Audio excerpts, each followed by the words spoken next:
महाराष्ट्र से अहम खबर, नासिक के पुलिस कमिश्नर दीपक पांडे का बिलाखिर तबादला कर दिया गया। उनकी जगह नासिक के नए पुलिस कमिश्नर जयंत नायकनवरे लेंगे। नासिक के मुतनाज़ा कमिश्नर ऑफ पुलिस दीपक पांडे का तबादला special inspector general of police के ओहदे पर किया गया। दीपक पांडे ने हाल ही में एक नोटिफिकेशन जारी किया था जिसमें अजान से 15 मिनट पहले और 15 मिनट बाद तक किसी भी मजहबी इज्तिमा या इबादतगाह को लाउड स्पीकर के इस्तेमाल पर पाबंदी लगा दी थी। इस नोटिफिकेशन को लेकर दीपक पांडे सुर्खियों में आ गए थे।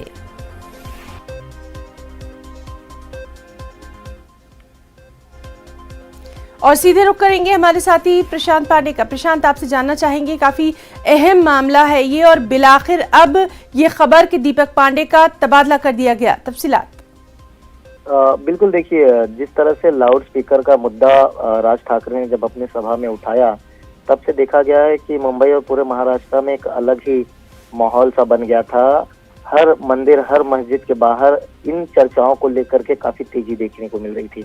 और ऐसे में राज ठाकरे ने जब दूसरी सभा ली थाने में और जब उन्होंने कहा कि 3 मई तक जो है लाउड स्पीकर जो है उस पर कोई ना कोई हल जो है सरकार की तरफ से निकाल लिया जाए, नहीं तो मंदिरों में 5 बार जो है हनुमान चालीसा बजाया जाएगा। उसी को ध्यान में रखते हुए लॉ ऑर्डर जो है मुंबई और पूरे महाराष्ट्र में बनी रहे, उसे देखते हुए जो है ठोस कदम उठाने की प्रक्रिया जो है महाराष्ट्र सरकार की तरफ से शुरू की गई थी। लेकिन दीपक पांडे ने, मैं आपको बता दूं कि उन्होंने नासिक में सबसे पहले उन्होंने जो है कायदा कानून बना दिया कि अगर सिर्फ मस्जिद ही नहीं, किसी भी मस्जिद, मंदिर, किसी भी धार्मिक स्थल पर अगर आपको लाउड स्पीकर लगानी है तो पुलिस से लिखित जो है आपको आदेश लेने होंगे।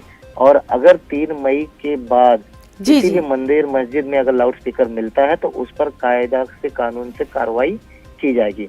ये आदेश जो है नासिक में पारित किए गए थे, जिसके बाद महाराष्ट्र में जो है होम मिनिस्टर और सीएम की बैठक हुई जिसमें भी कई गाइडलाइंस लिए गए।